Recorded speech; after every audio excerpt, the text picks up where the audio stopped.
leverage or premier technology, but Adobe is really a technology company. I'm going to look to leverage the company's technology. And I look at the marketplace. Adobe's participating in digital imaging, digital video, layout, and I kind of look at some of the market dynamics going on, and I see that digital photography has a shot of taking off. Casio just invented a brand new camera in Japan, has 640 by 48 resolution, has a serial port so you can download your 12 images to your computer, has no electronic flash, doesn't have removable media, doesn't have the AC adapters, so you have to constantly put in new batteries. But God, there's something here that I think is going to take off. And Adobe, because they're already in the category with Photoshop, for the professional, might have a shot. Lucky in that the person I was working for was an executive and left me alone. Because what happens inside the company, they're antibodies. Not because people are mean, but because they just don't know what they don't know, and they're so focused on their job, they can't imagine this new business taking off. The Photoshop team used to come at my poor little tiny group and attack us nonstop. You can never change the UI on Photoshop. It's too much spaghetti code. Okay, I speak to my engineering person, and he told me, yeah, you can do this. Look, Bruce, you can put this little UI doing this. Okay. The channel people would go, well, we don't sell retail. We don't even know what a retailer is. And I'm going, well, I have experience there. I can figure that one out. The packaging people said, Adobe doesn't do consumer packaging. We do professional packaging. I'm going, it's not that hard. But there was so many obstacles. I was left alone. I had senior management behind me. I had a budget with a bunch of smart people. I was nice to people, so I was able to leverage the PR group, we used to find these people in the company that we would take for drinks and kind of, hey, would you mind helping us there? Would you mind helping us there? And it goes back to really operating as a venture, as a small venture within the company, our own funding, so I didn't have to beg for resources. I knew what my budget was, it wasn't a lot. And then just being really clever. Microsoft was working with Kodak on a retail product called Microsoft Picture It. And a group of us is sitting around going, well, how are we going to compete with that? And we said, well, Adobe has great relationships with the people who are going to be in the camera business because they sell them their language for their printers. So Canon and Xerox and Sony and all these other people Adobe already knows. Why don't HP, why don't we bundle with them or OEM with them and beat Microsoft in the marketplace, because by the time they get on the retail shelf, we'll be successful. So, you know, what I learned there was, you've got to keep it isolated. You have to have executive sponsorship. You have to have a leader who kind of knows what the right balance is from doing everything yourself versus leveraging the corporate entity or the corporate body.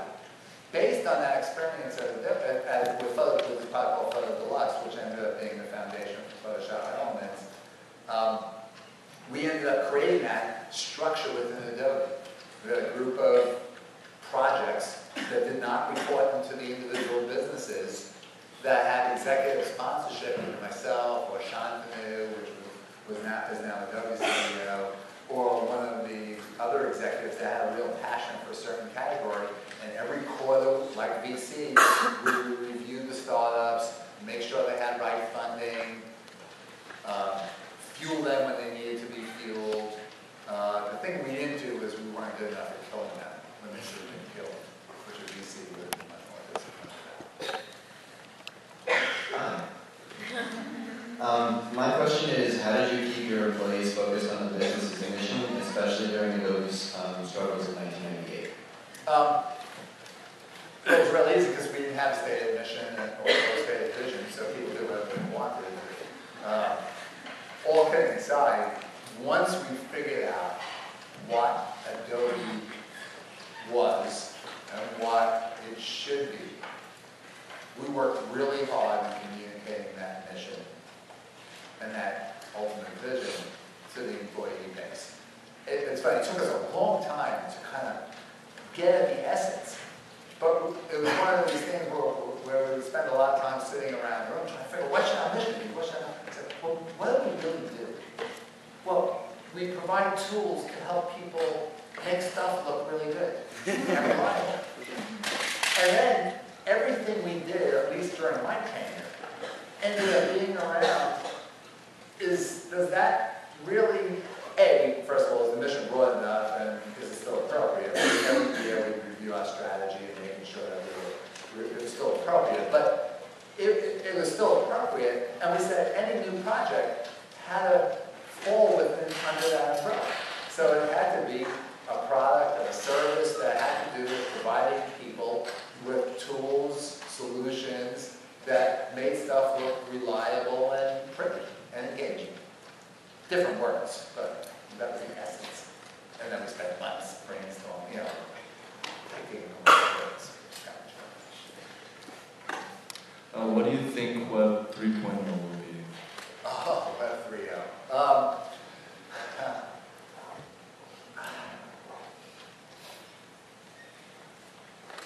It's hard for me to really put things in buckets of Web 1.0 and Web 2.0 and Web 3.0. Because I think about what we're now calling Web 2.0. Web 2.0 is really a substantiation of what Web 1.0 wanted to be.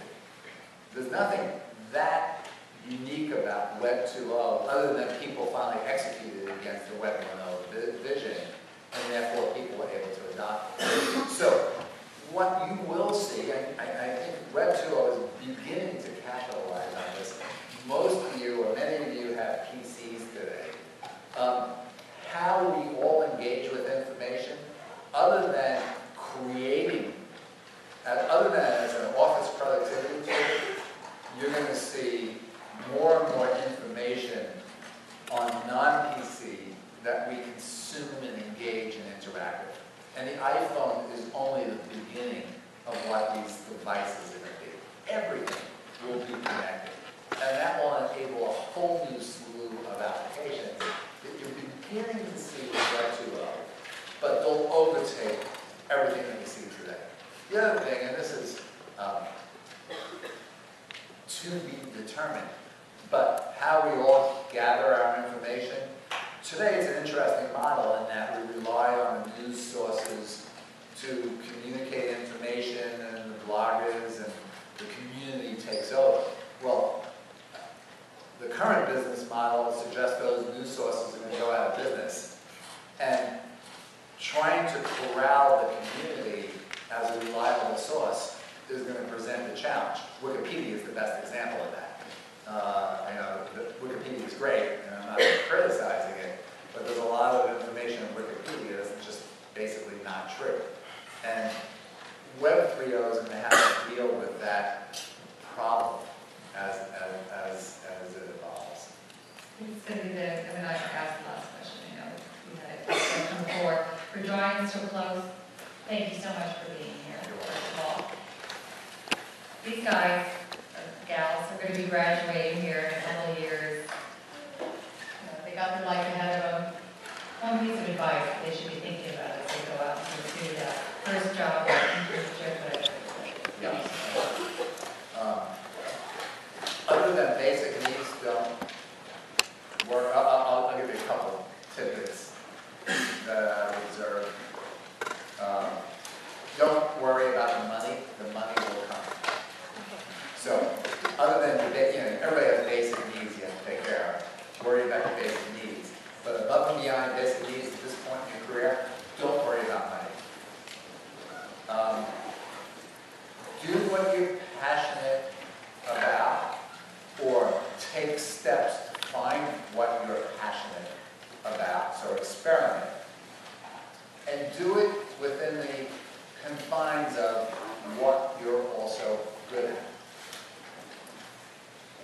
You can be passionate about building rocket ships, but if you don't know anything about science or mechanical engineering or physics or you're not going to be very successful. So seek your passion if you don't already know